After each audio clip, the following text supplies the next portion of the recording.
Good morning students. इस video में हम क्लास 12th केमिस्ट्री का कोऑर्डिनेशन कंपाउंड चैप्टर डिस्कस करेंगे। इस चैप्टर का हम यहाँ पर क्विक रिवीजन करेंगे। तो चलिए स्टार्ट करते हैं फर्स्ट टॉपिक से, Warners theory of coordination compounds. इसमें फर्स्ट पॉइंट हमारे पास है वार्नर्स थ्योरी में, इन coordination compounds metal show two types of linkages valences. ठीक है, जो कोऑर्डिनेशन कंपाउंड है उनमें मेटल है वो दो टाइप की लिंकेज शो करता है, प्राइमरी और सेकेंडरी। उसको आप प्राइमरी वैलेंसी और सेकेंडरी वैलेंसी भी कह सकते हैं। सेकेंड पॉइंट है थ्योरी का, the primary valencies are normally ionisable. जो प्राइमरी वैलेंसी है वो आयनाइजेबल है, मतलब आयनिक बॉन्ड फॉर्म करती है, and are satisfied by negative ions, और वो सेटिस्फाई होती है नेगेटिव आयन से। थर्ड पॉइंट है the secondary valencies are non ionisable. जो सेकेंडरी वैलेंसी है वो नॉन आयनाइजेबल है। ठीक है, therefore satisfied by neutral molecules और नेगेटिव आयंस। तो ये सेकेंडरी वैलेंसी किससे सेटिस्फाई होती है, या तो न्यूट्रल मॉलिक्यूल से या फिर नेगेटिव आयंस से। The secondary valencies are equal to coordination number and is fixed for a metal। जो सेकेंडरी वैलेंसी है वो एक मेटल के लिए फिक्स होती है। ठीक है, और कोऑर्डिनेशन नंबर अगर हमें बताना हो तो हमें केवल ये पता होना चाहिए सेकेंडरी वैलेंसी क्या है। फोर्थ पॉइंट है इस थ्योरी में, the ions groups bound by the secondary linkages to the metal. Metal के साथ जितने भी आयंस और ग्रुप अटैच होते हैं जो कि सेकेंडरी लिंकेज के हैं, ठीक है, जितने भी ग्रुप अटैच होते हैं मेटल के साथ वो डिपेंड करते हैं कि उनका कोऑर्डिनेशन नंबर क्या है। अगर 4 कोऑर्डिनेशन नंबर है इसका मतलब सेकेंडरी लिंकेज हमारे पास 4 है, अगर 6 है तो 6 सेकेंडरी लिंकेजेस हैं। और वही जो सेकेंडरी लिंकेजेस हैं वही एक परफेक्ट अरेंजमेंट देते हैं, एक स्ट्रक्चर वहां पर ड्रॉ करते हैं, किसके लिए, उस मेटल कोऑर्डिनेट कंपाउंड के लिए। नेक्स्ट है difference between a double salt and a complex. Double salt such as carnallite KCl MgCl2 6H2, ये फॉर्मूला है कर्नेलाइट का। मोहर salt FeSO4 NH4 whole twice SO4 dot 6H2O। ठीक है, ETC dissociate into simple ions completely. ये जो double salt हैं ये वाटर में कंप्लीटली सॉल्युबल हो जाते हैं, सिंपल आयंस में कन्वर्ट हो जाते हैं। ठीक है, however complex ions such as FeCN6 4 negative do not dissociate into Fe2 positive और Cn negative ions। जबकि जो कॉम्प्लेक्स आयंस हैं वो वाटर में डिसॉल्व नहीं होते हैं और आयंस फॉर्मेशन नहीं करते हैं। इस चैप्टर में जो इंपोर्टेंट टर्म्स यूज होंगी उनको हम यहाँ पर डिस्कस करेंगे। फर्स्ट है coordination entity. It constitutes a central metal और ion bonded to a fixed number of ions और मॉलिक्यूल्स। अब देखिए कोऑर्डिनेशन एंटिटी क्या होती है, जिसमें एक सेंट्रल मेटल फिक्स्ड नंबर के आयंस और मॉलिक्यूल्स के साथ क्या होता है, बॉन्डेड होता है। जैसे यहाँ पर एग्जांपल है, ये स्क्वायर ब्रैकेट स्टार्ट हो गया CO, ये जो सेंट्रल मेटल है हमारे पास कोबाल्ट, ये क्लोरीन के साथ अटैच है और अमोनिया के साथ अटैच है NH3। ठीक है, तो ये कंप्लीटली क्या हो जाता है, कोऑर्डिनेशन एंटिटी। सेकेंड है लिगेंड्स, द आयंस और molecules bound to the central atom ion in the coordination entity are called ligand. अब देखिए जो आयन और मॉलिक्यूल बाउंड हैं, जुड़े हुए हैं किसके साथ, सेंट्रल एटम और आयन के साथ। ये सेंट्रल एटम है आपके पास, यहीं से इस एग्जांपल को चेक कर लेते हैं। कोबाल्ट है आपके पास सेंट्रल मेटल एटम, ठीक है, इसके साथ जितनी भी स्पीसीज डायरेक्टली अटैच है, क्लोरीन है और NH3 है, ये डायरेक्टली अटैच है, तो इसी को हम क्या बोलते हैं, लिगेंड। नेक्स्ट है टाइप्स ऑफ लिगेंड्स। फर्स्ट है unidentate, bound to a metal ion through a single donor atom. ये जो यूनिडेंटेट लिगेंड है ये जुड़े होते हैं मेटल आयन के साथ through a single donor atom. केवल एक ही डोनर एटम यहाँ पर प्रेजेंट होता है जिससे ये मेटल आयन से जुड़े होते हैं। एग्जांपल हमारे पास है Cl नेगेटिव है, H2O है, NH3 है, ये सब क्या है हमारे पास, यूनिडेंटेट लिगेंड है। फिर है डाइडेंटेट ligand, bind through 2 donor atoms. अब जैसे यूनिडेंटेट में सिंगल डोनर एटम था, यहाँ पर क्या है, 2 डोनर एटम है। एग्जांपल हमारे पास है NH2 CH2 CH2 NH2। तो यहाँ पर देखिए 2 नाइट्रोजन एटम हमारे पास है जिन पर 1 मोल ऑफ इलेक्ट्रॉन्स प्रेजेंट है, तो ये हमारे पास 2 डोनर साइट हो गई। एक तो ये वाला नाइट्रोजन हो गया जो इलेक्ट्रॉन डोनेट करेगा, और एक ये वाला नाइट्रोजन हो गया। तो 2 डोनर साइट जिस कंपाउंड में हो उसको हम क्या बोलते हैं, डाइडेंटेट लिगेंड। इसका सेकंड एग्जांपल हमारे पास है C2O4 2 नेगेटिव। नेक्स्ट है polydentate, when several donor atoms are present in ligand. अब अगर 2 प्रेजेंट थे तो डाइडेंटेट, अब अगर 2 से ज्यादा 3 4 5 इस तरह से बहुत सारे अगर डोनर एटम्स प्रेजेंट हैं तो उसको हम क्या बोलते हैं, पॉलीडेंटेट। तो यहाँ पर देखिए नाइट्रोजन एक तो ये रहा और यहाँ पर ब्रैकेट लगा हुआ है, तो 3 ये हमारे पास ग्रुप है, तो 3 नाइट्रोजन यहाँ से प्रिपेयर हो जाएंगे। ठीक है, NH2 ग्रुप है हमारे पास 3, तो 3 तो यहाँ से हमारे पास डोनर एटम हो गए और एक ये हो गया, 4 हो गए। उस 4 के लिए हम क्या बोल देते हैं, पॉलीडेंटेट लिगेंड। इसमें सेकंड एग्जांपल है EDTA, ethylene diamine tetra acetate 4 negative. ठीक है, इसकी स्ट्रक्चर हम नेक्स्ट पेज में चेक करेंगे। देखिए EDTA की स्ट्रक्चर में आप चेक कर सकते हैं, हमारे पास 4 डोनर साइट्स हैं, इलेक्ट्रॉन डोनर साइट्स हमारे पास 4 है, और फुल फॉर्म क्या है, इथाइलिन डायमीन टेट्रा एसीटेट। ठीक है, तो ये हमारे पास टेट्राडेंटेट लिगेंड है। तो टेट्राडेंटेट लिगेंड किस में इन्वॉल्व होता है, पॉलीडेंटेट लिगेंड में। ठीक है, नेक्स्ट है ambidentate ligand, ligand which has 2 different donor atoms either of 2 ligates in the complex. Simple example से समझते हैं। देखिए हमारे पास एग्जांपल है NO2 एम्बीडेंटेट लिगेंड है, जो मेटल से नाइट्रोजन के थ्रू भी अटैच हो सकता है और ऑक्सीजन के थ्रू भी। है एक ही मॉलिक्यूल NO2, वही एक बार नाइट्रोजन की तरफ से भी अटैच हो सकता है, एक बार ऑक्सीजन की तरफ से भी अटैच हो सकता है। इस तरह का जो अटैचमेंट शो करता है लिगेंड, उसको हम क्या बोलते हैं? Ambidentate ligand. Ligand which has two different donor atoms, दो अलग अलग डोनर एटम्स हैं इसके पास। इसी तरह से थायोसाइनेटो, ये हमारे पास है SCN, ठीक है, ये सल्फर की तरफ से भी अटैच हो सकता है और नाइट्रोजन की तरफ से भी अटैच हो सकता है। ये हमारे पास है एम्बिडेंटेड लिगेंड का एग्जांपल। नेक्स्ट है chelate ligand. When a di or polydentate ligand uses its two or more donor atoms simultaneously to bind a single metal atom ion, then form a ring. The number of such ligating group is called denticity. बहुत simple है, इसे example के through समझते हैं। देखिए ये हमारे पास example है, यहाँ पर इन जो लिगेंड है ये क्या है? डाइडेंटेट लिगेंड है, क्योंकि यहाँ पर कहा गया है या तो आप डाइडेंटेट लिगेंड यूज कीजिए या फिर पॉलीडेंटेट लिगेंड यूज कीजिए। तो ये हमारे पास डाइडेंटेट लिगेंड है और ये अपने जो डोनर एटम्स हैं उनको यूज कर रहा है। या तो 2 डोनर एटम यूज करो या फिर मोर देन 2 यूज करो डोनर एटम्स को, और एक साथ साइमल्टेनियसली एक साथ यूज कर रहा है। किससे जुड़ने के लिए? Bind to a single metal atom, platinum से जुड़ने के लिए ये अपने 2 डोनर एटम्स को यूज करता है। एक तो यहां पर है, एक यहां पर है, ठीक है। देन फॉर्म ए रिंग, तो एक रिंग लाइक स्ट्रक्चर यहां पर बन रही है, ठीक है। इसी को हम क्या बोलते हैं? Chelate ligand. वो लिगेंड जो जुड़कर मेटल एटम के साथ जुड़कर एक रिंग फॉर्मेशन करते हैं, उसी को हम क्या बोलते हैं? चिलेट लिगेंड, ठीक है। इस प्रोसेस को बोलते हैं chelation. The number of such ligating group is called denticity. अब देखिए यहां पर 2 इन ग्रुप यूज हुए हैं, the number of such ligating group. तो इस तरह के जो लिगेंड है वो जितने नंबर में यूज किए जाए उसको हम क्या बोलते हैं? डेंटिसिटी, ठीक है, denticity of the ligand. Next है coordination number, the number of ligand donor atoms to which the metal is directly bonded. अब मेटल के साथ जो लिगेटिंग स्पीसीज डायरेक्टली बॉन्डेड होती हैं, जो डोनर एटम्स है हमारे पास, जो लिगेटिंग स्पीसीज हैं वो मेटल के साथ डायरेक्टली बॉन्डेड होती हैं, वो जितने नंबर में होती हैं उन्हीं को हम क्या बोलते हैं? Coordination number. यहां पर आप एग्जांपल से चेक कर सकते हैं, ये हमारे पास एक कोऑर्डिनेशन कंपाउंड है, तो ये हमारे पास 6 CN जो लिगेंड है यहां पर अटैच है। 6 CN जो हमारे पास मॉलिक्यूल है वो यहाँ लिगेंड्स के फॉर्म में सेंट्रल मेटल के साथ अटैच हो रहे हैं, इसी को हम क्या बोलते हैं? Coordination number. नेक्स्ट है coordination sphere. Central atom and ligand are enclosed a square bracket. जो स्क्वायर ब्रैकेट आपको दिखाई दे रहा है इसी को हम क्या बोलते हैं? Coordination sphere. नेक्स्ट है coordination polyhedron. Spectral arrangement of the ligand atoms which are directly attached to central atom. देखिए जो लिगेंड अटैच है सेंट्रल एटम के साथ, जो लिगेंड एटम्स सेंट्रल एटम के साथ अटैच है, उनका जो एक अरेंजमेंट होता है, परफेक्टली अरेंजमेंट जो उनका होता है, उसी को हम क्या बोलते हैं? कोऑर्डिनेशन पॉलीहाइड्रन। वो अरेंजमेंट ऑक्टाहेड्रल ज्योमेट्री भी प्रिपेयर कर सकता है, टेट्राहेड्रल भी प्रिपेयर कर सकता है और स्क्वायर प्लेनर, जो इस चैप्टर में हम डिस्कस करेंगे। नेक्स्ट है होमोलैप्टिक एंड हेटेरोलैप्टिक कॉम्प्लेक्सेस। होमोलैप्टिक के लिए डेफिनेशन है only one kind of donor atoms. जिस भी कोऑर्डिनेशन कंपाउंड में जो लिगेंड्स हैं वो केवल एक ही टाइप के हो, ओनली वन काइंड, एक ही प्रकार के हो, उनको हम क्या बोलते हैं? Homoleptic complex. अगर एक से ज्यादा हो तो उसको हम क्या बोलते हैं? हेटेरोलैप्टिक। इसको एग्जांपल से समझाते हैं आपको। देखिए ये हमारे पास एग्जांपल है कोऑर्डिनेशन कंपाउंड का, तो यहाँ पर चेक कीजिए, यहाँ पर CN है वो लिगेंड है और केवल एक ही टाइप के लिगेंड है, इसलिए क्या है? Homoleptic complex. इस कॉम्प्लेक्स को क्या बोलेंगे?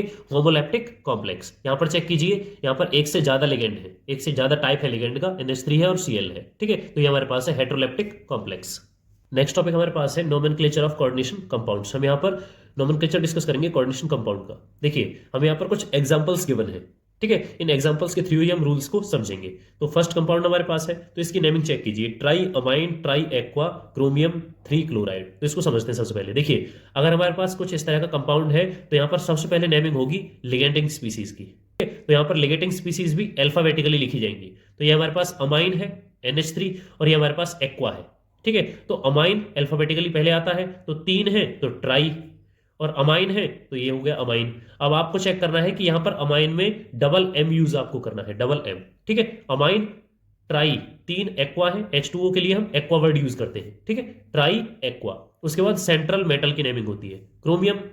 फिर आपको नेमिंग करने से पहले क्रोमियम की ऑक्सीडेशन स्टेट कैलकुलेट कर लेनी है, ठीक है। यहां पर ये न्यूट्रल लिगेंड है, 0 है हमारे पास ऑक्सीडेशन स्टेट, यहाँ पर -1 है क्लोरीन के लिए, तो 3 क्लोरीन है तो यहाँ पर -3 हो जाएगा, क्रोमियम की कितनी हो गई? +3, ठीक है। तो यहाँ पर 3 ऑक्सीडेशन स्टेट है और उसके बाद नेमिंग होती है काउंटर आयन की। ये आप ध्यान रखिए, राइट साइड में अगर काउंटर आयन है, ये जो होता है ब्रैकेट के बाहर, इसको हम क्या बोलते हैं? Counter ion. इसकी नेमिंग सबसे लास्ट में होती है ऑक्सीडेशन स्टेट लिखने के बाद। ऑक्सीडेशन स्टेट आपको रोमन न्यूमेरल्स में ही लिखनी है, ठीक है जी। एक बात और आपको यहाँ पर ध्यान देनी है, यहाँ पर Cl3 है तो आप ये सोचते होंगे कि यहाँ पर ट्राई क्लोराइड हमें लिखना चाहिए। नहीं, ऐसा नहीं है।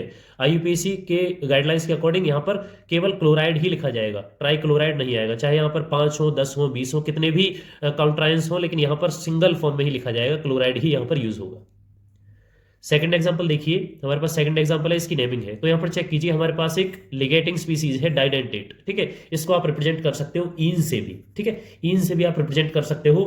और ईन का थ्राइस यहाँ पर लिखा गया है, देखिए ईन यहाँ पर 3 यूनिट है इसकी, इथेन 1,2 डाइअमाइन, ठीक है, ये हमारे पास हो गया, ठीक है। तो इसके लिए अगर हम यूज करेंगे तो ट्रिस वर्ड यूज करेंगे, यहाँ पर ट्राई यूज नहीं करेंगे, ट्रिस वर्ड यूज करेंगे, ये आपको ध्यान रखना है। इस तरह के जो लिगेंड होते हैं, ठीक है, बाइडेंटेट है, ट्राइडेंटेट लिगेंड है, तो उसके लिए हम यहाँ पर ट्रिस यूज करेंगे, क्योंकि 3 यूनिट है इसकी, ठीक है। ट्रिस इथेन 1,2 डाइअमीन, लिगेटिंग स्पीसीज की नेमिंग हो गई है। उसके बाद है कोबाल्ट, ठीक है, कोबाल्ट सेंट्रल एटम है, और यहाँ पर ऑक्सीडेशन स्टेट कितनी है, 3।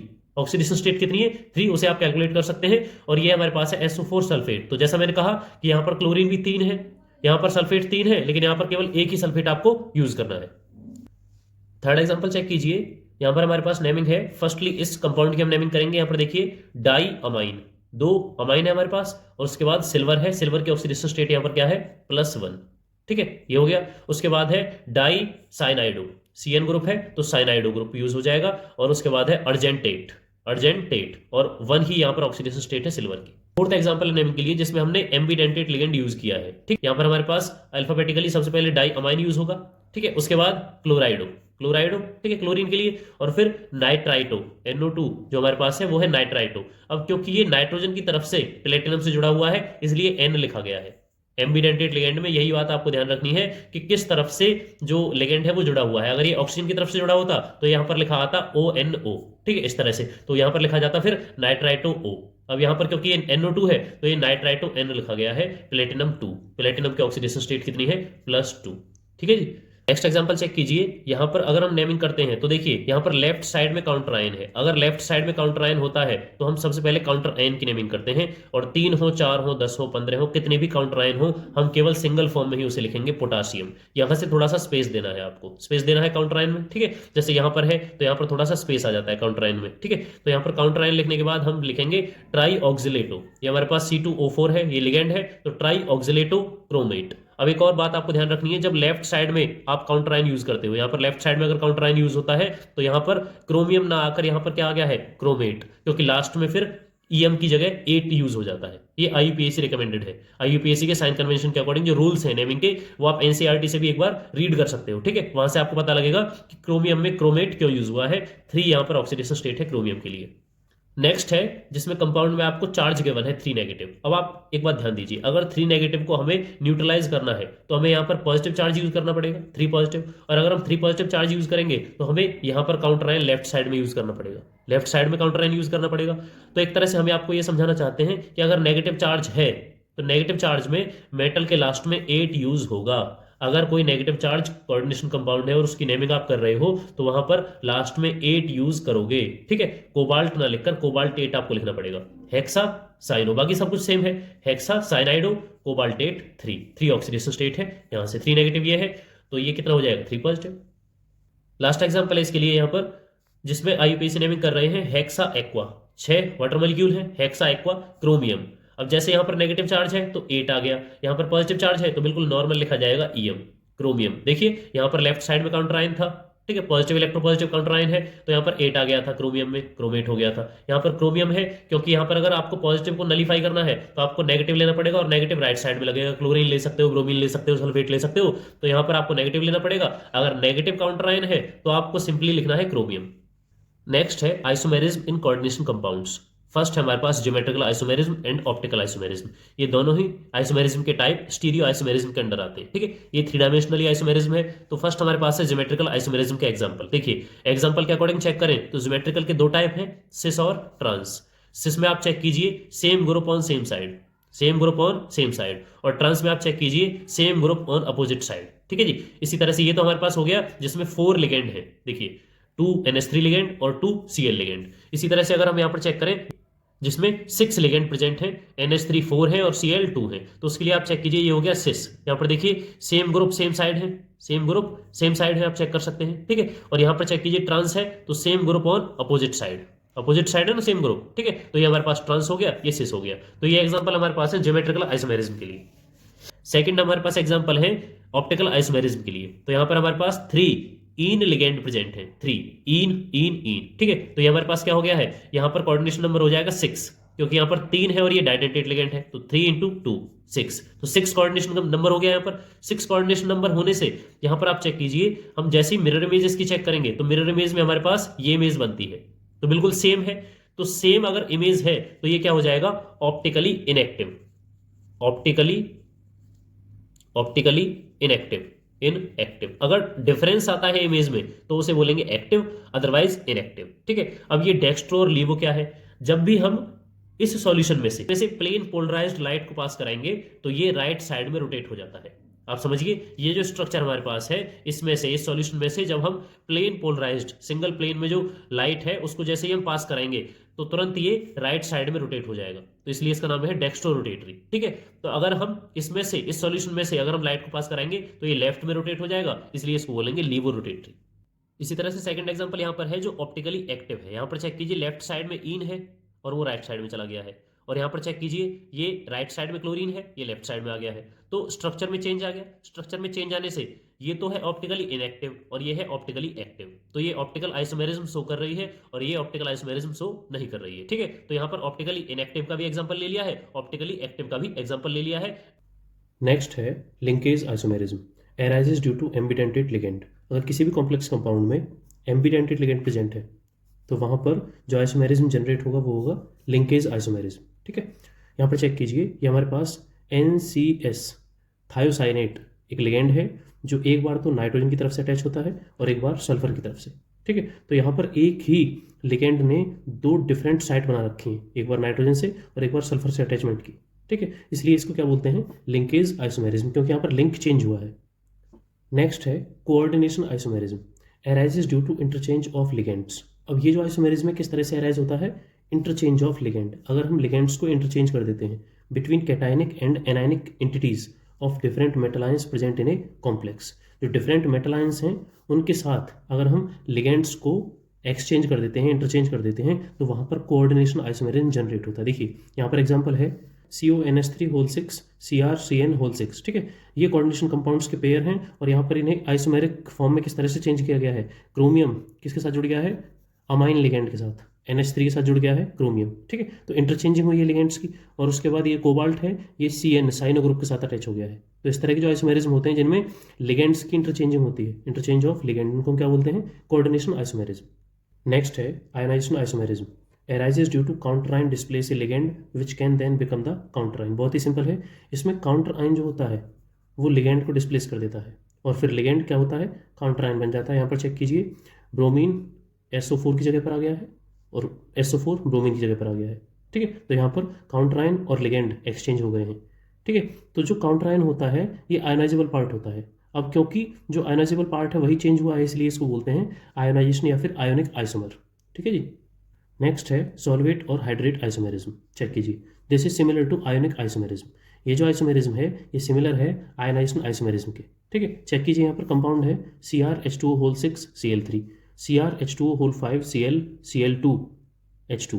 यहाँ पर चेक कीजिए, एक क्लोरीन है जो काउंटर आयन है वो अंदर आ गया है, ठीक है, लिगेंड की तरह रिप्रेजेंट करेंगे उसे, और एक H2O मॉलिक्यूल बाहर चला गया है। अब क्योंकि H2O मॉलिक्यूल बाहर गया है, ठीक है, उसने इस कंपाउंड को क्या कर दिया है, हाइड्रेट कर दिया है, ठीक है। क्योंकि बाहर जाते ही ये लिगेंड की जगह क्या हो जाएगा, आयनाइजेबल पार्ट, इसलिए इसको बोलते हैं हाइड्रेट आइसोमेरिज्म। नेक्स्ट है वैलेंस बॉन्ड थ्योरी।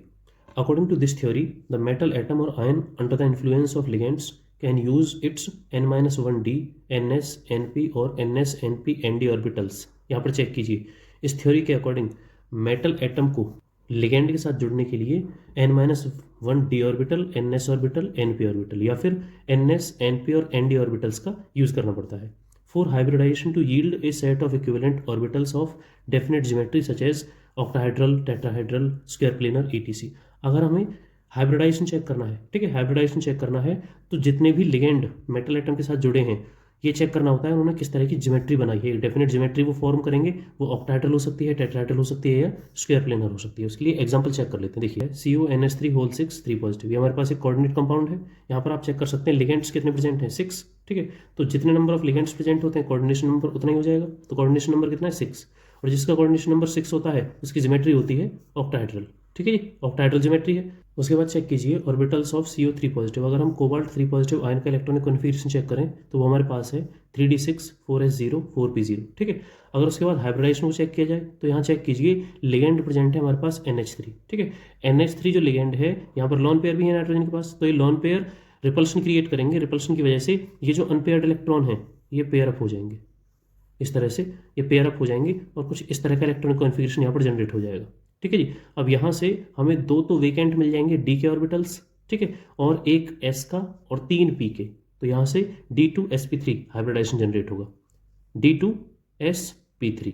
ठीक है, ये हाइब्रिडाइजेशन जनरेट हुआ है। उसके बाद यहाँ चेक कीजिए, अगर हम कंपाउंड फॉर्म कर देते हैं, मतलब NH3 लिगेंड को भी यहाँ पर अटैच करते हैं, तो आप चेक कर सकते हैं 6 हमारे पास NH3 लिगेंड है और ये अपने lawn pair of electrons donate करेंगे, लॉन पेयर ऑफ इलेक्ट्रॉन्स को डोनेट करेंगे। तो यहाँ पर 6 लॉन पेयर ऑफ इलेक्ट्रॉन्स यहाँ पर डोनेट हुए हैं।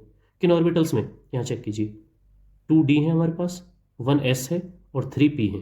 ठीक है, तो D2sp3 जो हमारे पास ऑर्बिटल्स हैं इनमें lone pair of electrons donate हुए हैं, 6 pairs of electrons from 6 NH3 molecule. अब यहाँ चेक कीजिए diamagnetic due to no unpaired electrons present in D subshell. अब देखिए यहाँ D सबशेल में एक भी इलेक्ट्रॉन अनपेयर्ड नहीं है, जिसकी वजह से इसकी मैग्नेटिक प्रॉपर्टी कैसी हो जाएगी, डायमैग्नेटिक। ठीक है, उसके बाद इनर ऑर्बिटल और लो स्पिन। अब ये जो कंपाउंड है ये कैसा रहेगा, इनर ऑर्बिटल कॉम्प्लेक्स रहेगा और लो स्पिन रहेगा यहाँ पर, due to inner D orbital is used in hybridization. अब देखिए इनर D ऑर्बिटल कौन सा है, 3d, क्योंकि 4s तो आउटर मोस्ट है, फोर्थ सेल जो हमारे पास प्रेजेंट है वो 4d जो हमारे पास हो जाएगा वो हो जाएगा आउटर D। जो इनर D ऑर्बिटल यहाँ पर प्रेजेंट है वो किस में इन्वॉल्व है, हाइब्रिडाइजेशन में इन्वॉल्व है। अगर वो हाइब्रिडाइजेशन में इन्वॉल्व है तो यहाँ पर लो स्पिन रहेगा, क्योंकि सभी इलेक्ट्रॉन्स पेयर अप हो गए हैं। तो इनर ऑर्बिटल कॉम्प्लेक्स बन रहा है और इलेक्ट्रॉन्स का जो स्पिन है वो क्या है, लो है, क्योंकि सब के सब पेयर हैं, कोई भी इलेक्ट्रॉन अनपेयर्ड नहीं है। सेकंड एग्जांपल चेक कीजिए COF6 3 नेगेटिव। यहाँ पर कोऑर्डिनेशन नंबर 6 है, 6 कोऑर्डिनेशन नंबर की वजह से ज्योमेट्री किस तरह की हो जाएगी, ऑक्टाहेड्रल।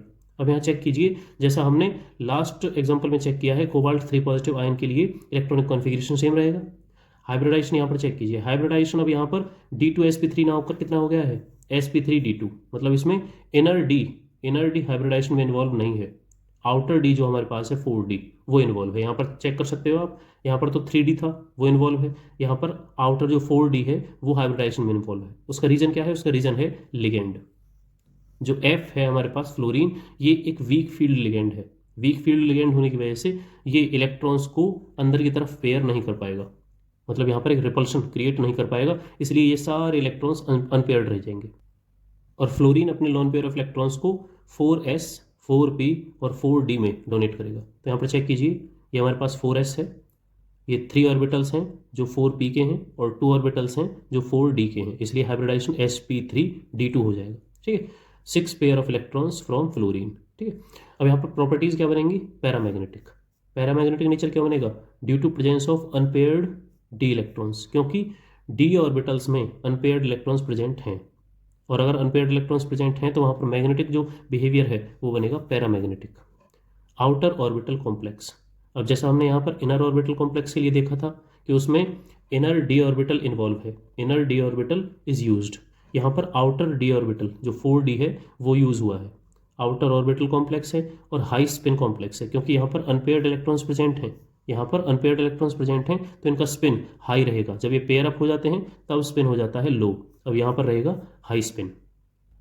नेक्स्ट एग्जांपल चेक कीजिए NiCl4 2 नेगेटिव। यहाँ पर जो लिगेंड्स हैं क्लोरीन ये कितने हैं, 4। ठीक है, तो यहाँ पर कोऑर्डिनेशन नंबर कितना हो जाएगा, 4, और टेट्राहेड्रल यहाँ पर ज्योमेट्री रहेगी। ठीक है, टेट्राहेड्रल क्यों रहेगी ये भी चेक करेंगे हम। देखिए निकिल 2 पॉजिटिव आयन का इलेक्ट्रॉनिक कॉन्फिगरेशन है 3d8 4s0 4p0। ठीक है, अब हाइब्रिडाइजेशन अगर चेक किया जाए तो यहाँ sp3 हाइब्रिडाइजेशन है, किस तरह से है, देखिए ये जो हमारे पास अनपेयर्ड इलेक्ट्रॉन्स हैं d ऑर्बिटल में ये पेयर अप नहीं होंगे, क्योंकि क्लोरीन जो हमारे पास है वो वीक फील्ड लिगेंड है। वीक फील्ड लिगेंड है तो यहाँ पर ये फील्ड क्रिएट नहीं कर पाएगा और इन अनपेयर्ड को पेयर नहीं कर पाएगा, और ये डायरेक्टली अपनी स्टार्टिंग कर देगा 4s से। ठीक है, 4s और 4p में अपने लॉन पेयर ऑफ इलेक्ट्रॉन्स को डोनेट करेगा। यहाँ पर आप चेक कर सकते हैं कि निकिल Cl4 2 नेगेटिव कंपाउंड में जो क्लोरीन है इसने अपने इलेक्ट्रॉन्स को s और p3 ऑर्बिटल्स में डोनेट किया है। आप चेक कर सकते हैं ये हमारे पास है 4s और ये 4p। ठीक है, 4p की 3 ऑर्बिटल्स और 4s का एक orbital. 4 pairs of electrons from 4Cl negative. ठीक है, तो यहाँ पर चेक कीजिए, एक तो S है, S और 3 P है, sp3 हाइब्रिडाइजेशन यहाँ पर हो गया है। मैं आपको फिर से बता दूं, क्योंकि क्लोरीन क्या है, वीक फील्ड लिगेंड है, इस वजह से ये इन अनपेयर्ड इलेक्ट्रॉन्स को पेयर अप नहीं कर पाएगा। ठीक है, अब यहाँ पर प्रॉपर्टीज हैं paramagnetic nature due to presence of 2 unpaired electrons. अब क्योंकि यहाँ पर डी में 2 अनपेयर्ड इलेक्ट्रॉन्स हैं, इसलिए इसका नेचर कैसा हो जाएगा, पैरामैग्नेटिक। ठीक है जी। High spin and outer orbital complex. अब देखिए यहाँ पर हाई स्पिन क्यों रहेगा, क्योंकि अनपेयर्ड इलेक्ट्रॉन्स प्रेजेंट हैं और अनपेयर्ड इलेक्ट्रॉन्स का जो स्पिन होता है वो हाई होता है। आउटर ऑर्बिटल कॉम्प्लेक्स, क्योंकि इनर डी जो ऑर्बिटल है वो हाइब्रिडाइजेशन में इन्वॉल्व नहीं हुआ है। आउटर जो हमारे पास 4s और 4p ऑर्बिटल्स हैं वही बॉन्डिंग में इन्वॉल्व हुए हैं। नेक्स्ट एग्जांपल है निकल CN4 2 नेगेटिव। यहाँ पर भी जो लिगेंड हैं वो 4 हैं, तो कोऑर्डिनेशन नंबर सेम हो जाएगा 4। ठीक है, लेकिन यहाँ पर टेट्राहेड्रल ज्योमेट्री ना होकर क्या हो जाएगी, स्क्वायर प्लेनर। और स्क्वायर प्लेनर का रीजन चेक करेंगे कि स्क्वायर प्लेनर कब होता है और टेट्राहेड्रल कब होता है, क्योंकि दोनों ही केसेस में जो CN है, कोऑर्डिनेशन नंबर है, वो बिल्कुल सेम है। चेक कीजिए यहाँ पर, अगर इलेक्ट्रॉनिक कॉन्फिगरेशन निकल 2 पॉजिटिव के अकॉर्डिंग लिखा जाए तो हमारे पास है 3D8 4s0 4p0। अब यहाँ पर चेक कीजिए, जो CN है ये स्ट्रॉन्ग फील्ड लिगेंड है। स्ट्रॉन्ग फील्ड लिगेंड होने की वजह से ये अनपेयर्ड इलेक्ट्रॉन्स को पेयर अप कर देगा, अनपेयर्ड इलेक्ट्रॉन्स को पेयर अप कर देगा, और पेयर अप करने से कुछ इस तरह का इलेक्ट्रॉनिक कॉन्फिगरेशन हो जाएगा, 3D का एक ऑर्बिटल कंप्लीटली वेकेंट हो जाएगा। अब यहाँ पर चेक कीजिए, 4 जो CN लिगेंड प्रेजेंट है हमारे पास, ये लॉन पेयर ऑफ इलेक्ट्रॉन्स को डोनेट करेंगे, एक D ऑर्बिटल में, एक S ऑर्बिटल में और 2 P ऑर्बिटल्स में। ठीक है, तो हाइब्रिडाइजेशन क्या हो गया, DsP2। तो यहाँ पर डिफरेंस अपने आप दिखाई दे रहा है हमें। अगर स्ट्रॉन्ग फील्ड लिगेंड है, अगर स्ट्रॉन्ग फील्ड लिगेंड है 4, तो वहाँ पर ज्योमेट्री है स्क्वायर प्लेनर, क्योंकि वो इलेक्ट्रॉन्स को पेयर अप कर देंगे और इनर ऑर्बिटल कॉम्प्लेक्स बनाएंगे, मतलब इनर D ऑर्बिटल बॉन्डिंग में पार्टिसिपेट करेगा। ठीक है जी, तो यहाँ से हाइब्रिडाइजेशन DsP2 हो गया। अब जैसे ही हम कंपाउंड फॉर्मेशन करते हैं तो ये जो CN है ये इलेक्ट्रॉन्स को डोनेट कर रहा है। यहाँ पर कहाँ कहाँ डोनेट करेगा, एक तो 3D में, एक 4s में और 2 4p ऑर्बिटल्स को इन्वॉल्व कर लेगा। तो यहाँ पर DsP2 हाइब्रिडाइजेशन हो गया है, 4 pairs of electrons from 4CN negative groups. Nature कैसा हो जाएगा, diamagnetic due to absence of unpaired. अब यहाँ पर डी में कोई भी अनपेयर्ड इलेक्ट्रॉन प्रेजेंट नहीं है, आप चेक कीजिए, डी में एक भी अनपेयर्ड इलेक्ट्रॉन प्रेजेंट नहीं है, इस वजह से जो मैग्नेटिक नेचर हो जाएगा वो डायमैग्नेटिक हो जाएगा। लो स्पिन, क्योंकि अनपेयर्ड इलेक्ट्रॉन नहीं है तो जो इलेक्ट्रॉन्स का स्पिन है वो लो हो जाएगा। इनर ऑर्बिटल कॉम्प्लेक्स है, क्योंकि इनर डी ऑर्बिटल यहाँ पर बॉन्डिंग में पार्टिसिपेट कर रहा है। तो ये कुछ एग्जाम्पल्स हमने NCERT के अकॉर्डिंग वैलेंस बॉन्ड थ्योरी के लिए यहाँ डिस्कस कर लिए हैं। नेक्स्ट है लिमिटेशंस ऑफ VBT। अगर वैलेंस बॉन्ड थ्योरी की लिमिटेशंस चेक करें तो देखिए, it does not give quantitative interpretation of magnetic data. ये हमें क्वांटिटेटिव आइडिया मैग्नेटिक डाटा का नहीं देती है। It does not explain colour exhibited by coordination compound, और कलर जनरेशन के बारे में भी कोई आइडिया नहीं है। ठीक है, ये कंपाउंड के कलर के बारे में भी कोई आइडिया नहीं देती है, जो VBT है, वैलेंस बॉन्ड थ्योरी है। थर्ड है, it does not distinguish between weak and strong ligand, और ये डिस्टिंक्शन भी नहीं बताती है वीक और स्ट्रॉन्ग लिगेंड में। नेक्स्ट टॉपिक है ऑक्टाहेड्रल क्रिस्टल फील्ड थ्योरी। अब चेक कीजिए इस टॉपिक को, बहुत इंपॉर्टेंट टॉपिक है। In octahedral crystal complex to yield 3 orbitals of lower energy T2g set and 2 orbitals of higher energy EG set. देखिए यहाँ पर ऑक्टाहेड्रल क्रिस्टल जो कॉम्प्लेक्सेस होते हैं वो स्प्लिट होते हैं, मतलब उनका जो D ऑर्बिटल है वो स्प्लिट होता है, और वहाँ से 3 जो ऑर्बिटल्स हैं वो लोअर एनर्जी के जनरेट होते हैं, जिनको हम क्या बोलते हैं, T2g सेट उनको बोलते हैं, and 2 orbitals of higher energy, और बचे हुए जो 2 ऑर्बिटल्स हैं वो हायर एनर्जी में जंप करते हैं। ठीक है, उनको हम बोलते हैं EG सेट। ठीक है, EG, this splitting of the degenerate level due to presence of ligands in a definite geometry is termed as crystal field splitting। अब ये जो स्प्लिटिंग होगी वो किस पर डिपेंड करती है, वो डिपेंड करती है प्रेजेंस ऑफ लिगेंड पे, कि लिगेंड किस तरह का प्रेजेंट है। इसको डायग्रामेटिकली चेक करते हैं। देखिए D ऑर्बिटल स्प्लिटिंग के लिए अगर डायग्राम चेक करें 4 ऑक्टाहेड्रल क्रिस्टल फील्ड, तो यहाँ पर चेक कीजिए, जैसे ही D ऑर्बिटल स्प्लिट होता है तो जो dx² - y² ऑर्बिटल है और dz² है ये हायर एनर्जी लेवल में जाते हैं, जिसको हम EG सेट से रिप्रेजेंट कर रहे हैं। ये हमारे पास जो सेट है ऑर्बिटल्स का, और 3 जो ऑर्बिटल्स हैं हमारे पास लोअर एनर्जी लेवल में जाते हैं, dxy dyz dxz। ठीक है, जिसको हम क्या बोलते हैं, T2g सेट। ठीक है जी। डेल O हमारे पास है कि ये डेल रिप्रेजेंट कर रहा है क्रिस्टल फील्ड स्प्लिटिंग एनर्जी को, और O का मतलब है ऑक्टाहेड्रल क्रिस्टल्स के लिए ये स्प्लिटिंग एनर्जी हो जाएगी वो हमारे पास है डेल, इस सिंबल से उसे रिप्रेजेंट करते हैं। ठीक है, तो यहाँ पर आप चेक कीजिए, ये जो हमारे पास D ऑर्बिटल इस पोजीशन पे पहुंचा है, मतलब इसकी एनर्जी जैसे हमने इंक्रीज की है, इंक्रीज करने पर इस पॉइंट पर आकर ये स्प्लिट हुआ है 2 सेट्स और 3 सेट्स में। ठीक है, तो ये जो हमारे पास डेल है ये रिप्रेजेंट करता है क्रिस्टल फील्ड स्प्लिटिंग एनर्जी को ऑक्टाहेड्रल क्रिस्टल्स के लिए। नेक्स्ट है टेट्राहेड्रल क्रिस्टल फील्ड स्प्लिटिंग। अब हम यहाँ पर टेट्राहेड्रल कॉम्प्लेक्सेस के लिए क्रिस्टल फील्ड स्प्लिटिंग को चेक करेंगे। देखिए in tetrahedral coordination entity formation the d orbital splitting is inverted and is smaller as compared to octahedral field splitting। बहुत ही सिंपल है, octahedral के बिल्कुल इन्वर्टेड हो जाएगी, जो tetrahedral की स्प्लिटिंग रहेगी, क्रिस्टल फील्ड स्प्लिटिंग रहेगी, वो बिल्कुल इन्वर्टेड हो जाएगी, उल्टी हो जाएगी as compare to octahedral splitting.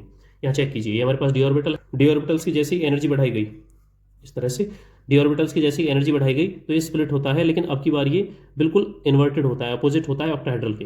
Tetrahedral में क्या हुआ है, जो ऑक्टाहेड्रल में लोअर एनर्जी सेट्स थे d x y d y z d z x, ये हमारे पास हायर एनर्जी सेट्स में आ गए हैं टेट्राहेड्रल के अंदर, और यहाँ पर लोअर में आ गए हैं d x square minus y square d z square. Lower energy sets हैं उनको रिप्रेजेंट किया गया है ई से, और जो हायर एनर्जी सेट्स हैं उनको T2 से रिप्रेजेंट किया गया है, T2G से रिप्रेजेंट नहीं किया गया है according to IUPAC sign convention. ठीक है, तो यहाँ पर हमारे पास देखिए ये क्रिस्टल फील्ड स्प्लिटिंग एनर्जी है फॉर टेट्राहेड्रल कॉम्प्लेक्सेस, टी क्या रिप्रेजेंट कर रहा है, टेट्राहेड्रल को। ठीक है, नेक्स्ट है colour in coordination compounds. The crystal field theory attributes the colour of coordination due to d transition. अब डी ट्रांजिशन क्या होता है उसको समझते हैं। D transition of electrons from T2G to EG orbitals in octahedral complexes and from E to T2 orbitals in tetrahedral complexes। बहुत ही basic और simple line है, चेक कीजिए यहाँ पर इसको। अगर हम कलर फॉर्मेशन ऑक्टाहेड्रल में डिस्कस करें तो किस तरह से करेंगे, ये हमारे पास लोअर एनर्जी ऑर्बिटल्स हैं, अगर यहाँ पर कोई भी इलेक्ट्रॉन्स प्रेजेंट है इस तरह से, ये हमारे पास लोअर एनर्जी लेवल में इलेक्ट्रॉन प्रेजेंट हैं, जैसे ही हम इस कंपाउंड को हीट करते हैं जिसमें